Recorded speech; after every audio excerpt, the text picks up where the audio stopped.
من امشب دلم گرفته است حتی اگه دنیا رو بزنی به اسمم. این همه فهمیدم بعد دیدم درگیر قلبای زخمی و زنگیدم. قبلا همه میترسیدم اما حالا دارم از آدم و در میرم. همه چی دارم برام عادت میشن الان فقط با پیاده روی راحت میشم.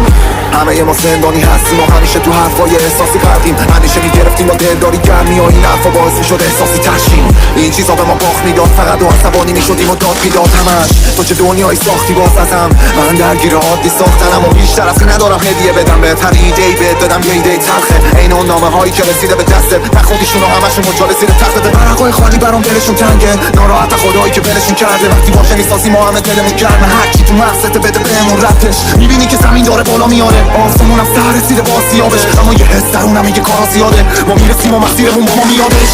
خودکارم داره از درد میگه جوهر کبود بنفش بهاره ولی برگ قهوه‌ایه انگار شده زمان عوض جلوت مشبام خون گرفته دارم